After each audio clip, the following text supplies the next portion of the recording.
जय श्री कृष्णा दोस्तों, मेरा नाम है अजय कृष्णवंशी। हम राजस्थान की कला और संस्कृति के बारे में पिछले कुछ दिनों से दोस्तों डिस्कस कर रहे थे।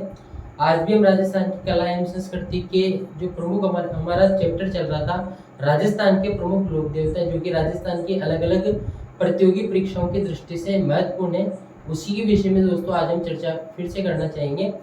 पिछले लेक्चर में हमने वीर तेजाजी महाराज के बारे में पढ़ा था दोस्तों। आज हमारा चर्चा का विषय रहने वाला है वीर कल्लाजी राठौड़। इसके अलावा दोस्तों हम भूरिया महाराज, जिनको गोमतेश्वरी भी कह दिया जाता है, और मामादेव, जो दो और लोक देवता है, उनके विषय में भी आज ही के दिन हम डिस्कस करना चाहेंगे। तो बिना टाइम वेस्ट किए हम चर्चा को प्रारंभ करते हैं। दोस्तों, वीर कल्लाजी राठौड़ का नाम आपने जब राजस्थान इतिहास हम पढ़ते हैं तब मेवाड़ का जो गुइल वंश पढ़ते हैं तो उसके अंतर्गत जब चित्तौड़ का तीसरे साके का जिक्र होता है दोस्तों 1567-68 के दौरान, जब अकबर का आक्रमण होता है चित्तौड़ पर, तब उस दौरान जो चित्तौड़ का तीसरा साका होता है उस दौरान भी हमने वीर कल्लाजी राठौड़ का जिक्र किया था। लेकिन आज हम वीर कल्लाजी राठौड़ का जिक्र दोस्तों राजस्थान के लोक देवताओं के संदर्भ में करना चाह रहे हैं। तो बिना टाइम वेस्ट की चर्चा को प्रारंभ करते हैं। दोस्तों, वीर कल्लाजी राठौड़ का जन्म होता है 1544 ईस्वी में। कहाँ पर होता है? एक गांव है दोस्तों, सामनिया गांव। सामनिया गांव है एक, और ये सामनिया गांव कहाँ पर है दोस्तों? मेड़ता में है। कहाँ पर है? मेड़ता में। और मेड़ता कहाँ पर है? नागौर में।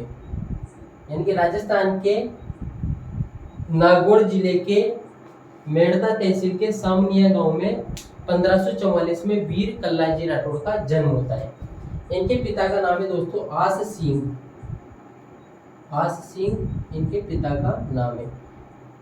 ये सभी जानकारी है दोस्तों मैं आपको भारत और राजस्थान सरकार की जो प्रमाणित पुस्तकें हैं, जैसे हिंदी ग्रंथ अकादमी, माध्यमिक शिक्षा बोर्ड, एनसीईआरटी, उनके आधार पर ही मैं आपको जानकारी साझा करने का प्रयास कर रहा हूँ। अगर आप किसी कोचिंग के नोट्स पढ़ रहे हो, कोई गाइड अगर आपके पास है, कोई यूट्यूब चैनल से अगर आप देख के इन चीज़ों को जज कर रहे हो, तो पहले आप राजस्थान हिंदी ग्रंथ अकादमी, माध्यमिक शिक्षा बोर्ड और एनसीईआरटी जरूर देख लेना, क्योंकि मेरी जानकारी को स्रोत दोस्तों प्रमाणिक पुस्तकें जिनके आधार पर आप कोर्ट जा सकते हो, जिनके आधार पर आप रीड लगा सकते हो।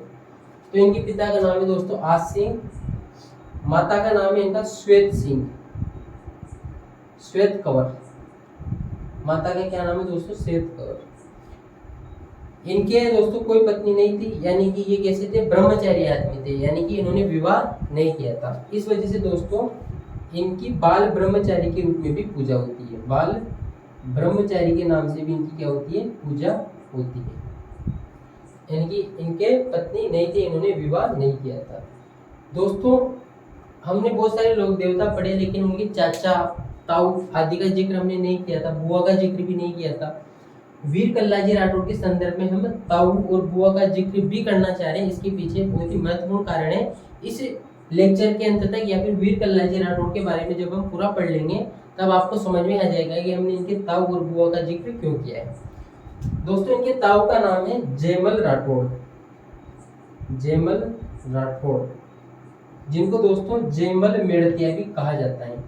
जयमल राठौड़ या फिर जयमल मेड़तिया। दोस्तों, ये वही जयमल मेड़तिया हैं जो कि महाराणा प्रताप के जो पिताजी हैं राणा उदय सिंह, उनके क्या थे? ये सेनापति थे। जयमल मेड़तिया और फत्ता सिसोदिया दोनों ही राणा उदय सिंह के क्या थे? सेनापति थे। और जो तीसरा साका गठित हुआ था जब अकबर ने आक्रमण किया था, तब ये वीर गति को प्राप्त भी हो गए थे। तो वही जयमल राठौड़, और जयमल राठौड़ का संबंध भी कहाँ से दोस्तों? मेड़ता से है। यानी कि ये जो जयमल राठौड़ ये भी कहाँ के रहने वाले थे? मेड़ता नागौर के रहने वाले थे। और इनके क्या थे? ये वीर कल्लाजी राठौड़ के ये थे ताऊ जी। इनकी बुआ का नाम है दोस्तों मीराबाई, जिनको राजस्थान की राधा भी कहा जाता है। और हम राजस्थान के जब संत और संप्रदाय के बारे में पढ़ेंगे तब मीराबाई का जिक्र हम अवश्य करेंगे कि इनकी भक्ति की धारा कौन सी थी, इनका मेड़ता से क्या संबंध है, इन्होंने किसकी भक्ति की और किस प्रकार का इनका इतिहास रहा है, सारी जानकारियां हम वहाँ पर साझा करने की कोशिश करेंगे। इनकी बुआ का नाम है दोस्तों मीराबाई। इनके गुरु का नाम है दोस्तों भैरवनाथ। भैरवनाथ इनके गुरु का नाम है। जन्म, पिता, माता, पत्नी नहीं थी, बाल ब्रह्मचारी, ताऊ, बुआ और गुरु, इनका नाम हो गया। प्रमुख पीढ़ है दोस्तों इनकी रानेला में, रनेला या फिर रानेला में इनकी प्रमुख पीठ है। और मेरे ख्याल से ये जो रनेला है ये शायद सिरोही में स्थित है। और इनका मेला लगता है दोस्तों, इनका मेला लगता है चैत्र शुक्ल पक्ष, चैत्र शुक्ल पक्ष नवमी, चैत्र शुक्ल पक्ष नवमी को इनका मेला आयोजित किया जाता है। और उनकी मृत्यु हुई थी दोस्तों 1568 में। चित्तौड़ के तीसरे साके के दौरान इनकी मृत्यु हो गई थी, जब मेवाड़ के चित्तौड़ के क्षत्रियों ने क्या कर लिया था दोस्तों, केसरिया कर लिया था, और स्त्रियों ने क्या कर लिया था, जोहर कर लिया था। तो तीसरा साका गठित हुआ था और उसी दौरान इनकी लड़ते हुए वीरगति को प्राप्त हो गई थी। तो 15 और कहाँ पर हुई थी, चित्तौड़ में इनका देहावसान हुआ था। तो जन्म तो मेड़ता सिटी में होता और मृत्यु कहाँ पर हुई थी दोस्तों, चित्तौड़ में हुई थी। उपनाम क्या क्या है इनके, यानी कि इनको किन किन और अन्य नामों से भी जाना जाता है। तो दोस्तों एक तो इनको कहा जाता है शेषनाग का अवतार, शेषनाग का अवतार, शेषनाग का अवतार इनको कहा जाता है। एक इनको आ जाता है दोस्तों 4 हाथों वाले लोक देवता, 4 हाथों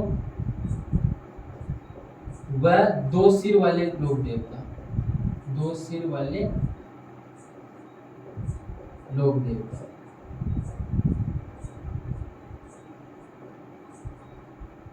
एक दोस्तों इनको सांपों के देवता भी कहा जाता है, सांपों के देवता भी इनको माना जाता है। कमेंट करके आप जरूर बताइए कि राजस्थान की कौन कौन से ऐसे लोक देवता हैं जिनको सांपों के या फिर सर्पों के देवता के नाम से भी जाना जाता है। इसके अलावा दोस्तों इनको कमदन जोगी भी कहा जाता है, कमदन जोगी या फिर कमदन योगी। बाल ब्रह्मचारी भी इनको कहा जाता है, केहर भी इनको कहा जाता है। वो सारे दोस्तों इनके उपनाम में देखने को मिल जाते हैं। तो ये सभी इनके उपनाम हैं। तो दोस्तों अभी तक जो हमने वीर कल्लाजी राठौड़ के बारे में जानकारियां प्राप्त की है वो एक बेसिक जानकारियां हैं। माता पिता का नाम हो गया और इनके उपनाम है। दोस्तों यहाँ से भी ये जितनी भी जानकारियां हैं राजस्थान की, कोई सा भी आप कॉम्पिटिटिव एग्जाम उठा लो जिसमें राजस्थान की कला एवं संस्कृति का समावेश होता है, उनमें इन सभी बिंदुओं में किसी न किसी से वहाँ प्रश्न जरूर पूछे गए। तो सभी जानकारी अपने अपने कैलिबर के हिसाब से दोस्तों महत्वपूर्ण है। अब हम चर्चा करना चाहेंगे दोस्तों इनको 4 हाथों व 2 सिर वाले लोक देवता के रूप में क्यों जाना जाता है, या फिर इनकी पहचान 4 हाथों व 2 सिर वाले लोक देवता के रूप में क्यों है। होता क्या है दोस्तों, 1567-68 के लगभग 1567-68 के दौरान अकबर जो होता है दोस्तों वो चित्तौड़ पर आक्रमण कर देता है। और उस समय जो चित्तौड़ है, चित्तौड़गढ़ का जो किला है और जो चित्तौड़ है उसका शासक होता है दोस्तों राणा उदय सिंह। तो राणा उदय सिंह को सुरक्षित स्थान पर भेज दिया जाता है। और जो उनके सेनापति होते हैं जयमल मेड़तिया और थत्ता सिसोदिया, वो जो 2 सेनापति होते हैं वो सेना का प्रतिनिधित्व करते हैं। उदय सिंह सुरक्षित स्थान पर पहुंच जाते हैं और वो अकबर की सेना का मुकाबला करते हैं। बहुत दिन का पड़ाव हो जाता है और अकबर एक बार अपने संग्राम, जो उसकी बंदूक थी वो उसके पास थी, और जो जयमल मेड़तिया दोस्तों ये किले की दीवार के पास खड़ा था और कुछ मरम्मत का कार्य करवा रहा था। उसी समय अकबर अपने संग्राम नामक बंदूक से फायर करता है और ये जो जयमल मेड़तिया है दोस्तों, जयमल राठौड़ है, इनका पैर क्या हो जाता है, घायल हो जाता है, यानी कि चल फिरने की स्थिति में नहीं रहते। लेकिन उसके बाद में युद्ध की स्थिति आन पड़ती है। तब क्या होता है दोस्तों, इन जयमल मेड़तिया या फिर जयमल राठौड़ जो कि कल्लाजी राठौड़ की क्या है, ताऊजी है। अब इनको ये क्या है, सेनापति है, तो इनको युद्ध में भाग तो लेना है, तो फिर कैसे लेंगे। तो कल्लाजी बोलते हैं कि कल्लाजी अपने ताऊजी को बोलते हैं कि आप मेरे कंधे पर बैठ जाओ और 2 तलवारें आप ले लो, 2 तलवारें मैं ले लेता हूँ और चलो युद्ध के मैदान में बहादुरी से युद्ध करते हैं। तब जो विपक्षी सेना है, जो अकबर की सेना है, उनको ऐसा लगता है दोस्तों दूर से देखने पर कि 2 सिर तो है, 2 सिर हैं इसके अलावा 4 हाथ हैं, चारों हाथों में से तलवारें चल रही हैं और 2 सिर हैं। ऐसा कोई व्यक्ति आया है युद्ध में भाग लेने के लिए और ये बड़े बहादुरी से युद्ध करते हुए दोस्तों अंत में वीर गति को प्राप्त हो जाते हैं दोनों ही। यानी कि ताऊ जो जयमल राठौड़ है और कल्लाजी राठौड़ इस युद्ध में वीर गति को प्राप्त हो जाते हैं, लेकिन बड़ी वीरता से इस युद्ध में भाग लेते हैं। तभी से दोस्तों जो वीर कल्लाजी राठौड़ है इनको राजस्थान के 4 हाथों व 2 सिर वाले लोक देवता के रूप में पहचान मिल गई थी। तो ये इसके पीछे की ये कहानी है। एक बार फिर से मैं अगर आप चाहो तो रिपीट कर देता हूँ। होता क्या है दोस्तों, अगर आपको ये जो रिपीटेशन है नहीं सुनना है तो आप थोड़ा स्किप कर देना, आगे बढ़ा देना वीडियो, लेकिन मैं एक बार फिर से रिपीट करना चाहता हूँ। चित्तौड़ का तीसरा शाखा जो कि 1567-68 के दौरान होता है, अकबर के द्वारा चित्तौड़गढ़ पर आक्रमण किया जाता है। उस समय जयमल मेड़ते जो कि घायल अवस्था में था उनको वीर कल्लाजी राठौड़ के द्वारा अपने कंधों पर बैठा लिया जाता है। दोनों ही तलवारें चलाते हुए युद्ध करते हैं और तभी से इस युद्ध के बाद में दोनों ही वीर गति को प्राप्त हो जाते हैं। लेकिन तभी से दोस्तों वीर कल्लाजी राठौड़ की पहचान राजस्थान में 4 हाथों व 2 सिर वाले लोक देवता के रूप में बन जाती है। इस वजह से इनको 4 हाथों व 2 सिर वाला लोक देवता के नाम से जाना जाता है। दोस्तों इनके मंदिर कहाँ कहाँ पर हैं, तो ऐसा कहा जाता है कि बांसवाड़ा कहा किया जाता है, ये तो रियलिटी है। बांसवाड़ा का जो सामलिया गांव है दोस्तों, बांसवाड़ा का जो सामलिया गांव है, बांसवाड़ा का जो सामलिया गांव है, यहाँ पर वीर कल्लाजी राठौड़ की काले पत्थर की मूर्ति विद्यमान है। काले पत्थर की मूर्ति है और इसकी पूजा होती है। बांसवाड़ा के सामलिया गांव में वीर कल्लाजी राठौड़ की काले पत्थर की मूर्ति है और उस मूर्ति की दोस्तों क्या होती है, पूजा होती है। दोस्तों बांसवाड़ा में नहीं, डूंगरपुर में नहीं, थोड़ा सा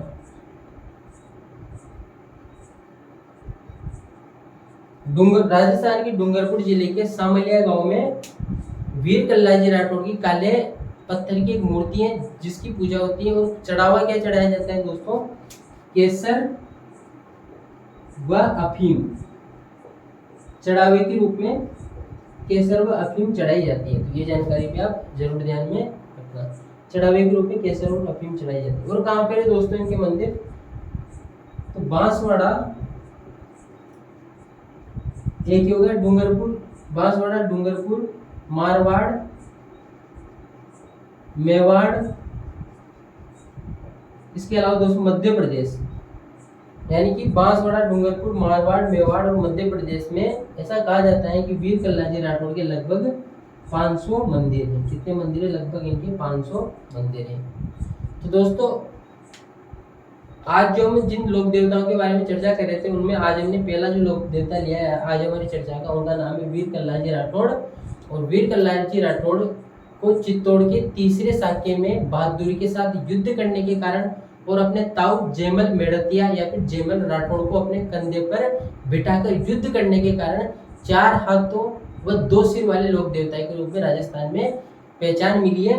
बांसवाड़ा के सामलिया गांव में काले पत्थर की इनकी मूर्ति है जहां पर केसर तथा अफीम चढ़ाई जाती है। ये जानकारी है दोस्तों, आप ध्यान में रखना। इसके अलावा सभी जानकारी अपने अपने स्तर के अनुसार महत्वपूर्ण है। अब हम दोस्तों राजस्थान के 2 और लोक देवताओं के विषय में अध्ययन करना चाहते हैं, उसके बाद में हम हमारी चर्चा को समाप्त कर देंगे। अगर आप चाहो तो स्क्रीनशॉट ले सकते हो।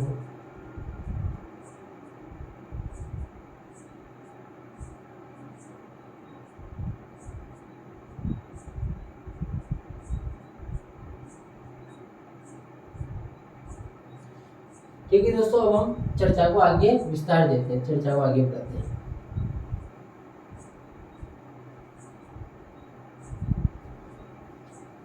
दोस्तों राजस्थान की अनेक सारी भर्तियां आ रही हैं।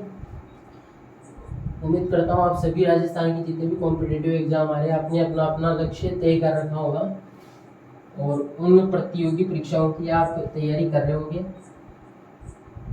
दोस्तों वीडियो लेक्चर हमें कम समय में रिकॉर्ड करना होता है, वरना मैं खुद एक गवर्नमेंट एम्प्लॉय भी हूँ। तो मैं जो मेरा अनुभव रहा है प्रतियोगी परीक्षाओं के दौरान तैयारी का, वो भी मैं आपके साथ साझा करने का प्रयास करना चाहता हूँ बहुत सारी बार, लेकिन वीडियो की जो लेंथ है दोस्तों काफ़ी लंबी हो जाती है, इस वजह से मैं उस समय को टालना चाहता हूँ। फिलहाल हम आगे चर्चा करते हैं।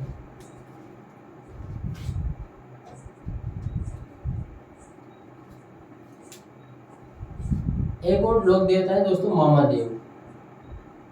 क्या नाम है? मामादेव।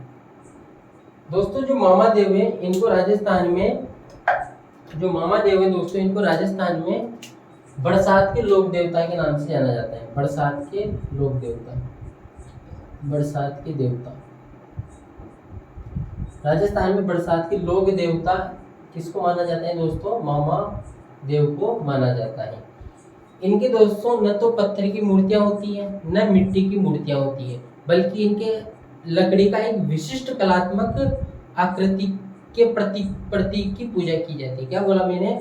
मामादेव जिनको राजस्थान की बरसात के लोक देवता के रूप में जाना जाता है, न तो इनकी मिट्टी की मूर्तियों की पूजा होती है, न इनके पत्थर की मूर्तियों की पूजा होती है, बल्कि लकड़ी का कोई विशिष्ट कलात्मक प्रतीक होता है जिसे दोस्तों तोरण कहा जाता है, उसकी पूजा होती है।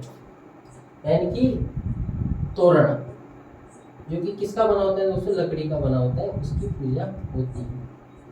और ये तोरण कहाँ पर लगाया जाता है? जो गांव का, जैसे कोई गांव है तो उसका जो मुख्य प्रवेश द्वार है वहां पर ये तोरण लगाया जाता है। गांव के बाहर कहाँ पर लगाया जाता है दोस्तों? गांव के बाहर मुख्य प्रवेश द्वार पर, मुख्य प्रवेश द्वार पर ये लगाया जाता है। गांव के बाहर मुख्य प्रवेश द्वार पर ये तोरण लगाया जाता है। और ये तोरण किसका प्रतीक है दोस्तों? मामादेव का प्रतीक है। इनको भी राजस्थान के लोक देवता के रूप में ख्याति प्राप्त है, बरसात के लोक देवता भी इनको कहा जाता है। एक और लोक देवता है दोस्तों जिनको भी हम चर्चा का विषय बनाना चाहते हैं, उनका नाम है दोस्तों भूरिया बाबा। क्या नाम है दोस्तों? भूरिया बाबा। भूरिया बाबा, इन भूरिया बाबा को दोस्तों गोमतेश्वर भी कहा जाता है। क्या भी कहा जाता है इनको? गोमतेश्वर भी इनको कहा जाता है। भूरिया बाबा या फिर गोमतेश्वर। दोस्तों भूरिया बाबा या फिर गोमतेश्वर मीणा समाज के या फिर मीणा जनजाति के आराध्य एवं इष्ट देव के रूप में इनको ख्याति प्राप्त है। यानी कि मीणा समाज के लोग भूरिया बाबा या फिर गोमतेश्वर को काफी मानते हैं, इनकी आराधना करते हैं और इनको अपना इष्ट मानते हैं। ऐसा कहा जाता है दोस्तों मिणा समाज के लोग भूरिया बाबा या फिर गोमतेश्वर की झूठी कसम कभी भी नहीं खाते हैं। तो पहला पॉइंट तो ये हो गया अपना कि मीणा समाज के लोगों के बीच में इनकी मान्यता अधिक है। मीणा समाज के लोग इनको मानते हैं, अपना क्या मानते हैं? इष्ट देव मानते हैं, इष्ट देव मानते हैं। और क्या है दोस्तों? झूठी कसम नहीं खाते इनकी क्या नहीं खाते? झूठी कसम नहीं खाते। प्रमुख पूजा स्थल या फिर प्रमुख मंदिर कहाँ पर है दोस्तों? तो प्रमुख पूजा स्थल या फिर प्रमुख मंदिर है गोमतेश्वर, गोमतेश्वर महादेव मंदिर, गोमतेश्वर महादेव मंदिर कहाँ पर है दोस्तों? ये सिरोही में। सिरोही में गोड़वाड़ की जो पहाड़ है दोस्तों, कौन से पहाड़ है? गोड़वाड़ की जो पहाड़ है, पठार है, उन पहाड़ों में ये मंदिर स्थित है। हम कह सकते हैं दोस्तों भूरिया बाबा गोमतेश्वर जिनको मीणा समाज के लोग अपना आराध्य इष्ट मानते हैं, उनकी झूठी कसम मीणा समाज के लोग नहीं खाते हैं। उनका मंदिर का नाम है गोमतेश्वर महादेव मंदिर और ये कहाँ पर है? सिरोही में है। सिरोही के जो गोड़वाड़ के पहाड़ है, पठार है, उन पहाड़ियों में ये मंदिर स्थित है। तो दोस्तों आज हमने राजस्थान के 4 लोक देवताओं के विषय में, 3 लोक देवताओं के विषय में चर्चा की है। जो सबसे प्रमुख लोक देवता जो आज हमारी चर्चा के रहे वो रहे दोस्तों वीर कल्लाजी राठौड़, जहाँ से राजस्थान की अलग अलग प्रतियोगी परीक्षाओं में लगातार प्रश्न पूछे गए हैं और पूछे जाने की संभावनाएं हैं। इसके अलावा दोस्तों हमने मामादेव और भूरिया बाबा के बारे में भी पढ़ा है।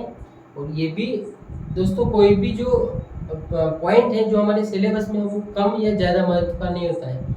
अगर कोई पॉइंट है हमारे सिलेबस में, कोई चैप्टर है, कोई टॉपिक है, तो सभी समान महत्व के होते हैं। इस वजह से हम ऐसा जज नहीं कर सकते प्रति टाइम पे कि ये ज़्यादा महत्व का होगा, ये ज़्यादा कम महत्व का होगा। सभी अपने अपनी महत्व लिए होते हैं, इसी वजह से वो सिलेबस में होते हैं। तो आप सभी चीज़ों को गंभीरतापूर्वक अध्ययन कीजिए वीडियो लेक्चर देखिए, उसके बाद में नोट्स पढ़िए, उसके बाद में क्वेश्चन कीजिए। क्वेश्चन आप जितने करोगे उतने ज़्यादा आप फायदे में रहोगे, क्योंकि क्वेश्चन हमारा आंतरिक मूल्यांकन होता है। हम स्वयं का मूल्यांकन कर सकते हैं कि हम कितने गहरे पानी में हैं। तो दोस्तों ये सारी चर्चाएं आज हम समाप्त करते हैं। अगले लेक्चर में हम राजस्थान के कुछ और अन्य लोक देवताओं के विषय में जानने का प्रयास करेंगे। अगर आपने वीडियो लेक्चर को शुरू से अंत तक देखा है तो थैंक यू वेरी मच, धन्यवाद। मिलते हैं इसके बाद में नेक्स्ट लेक्चर में। जय श्री कृष्ण।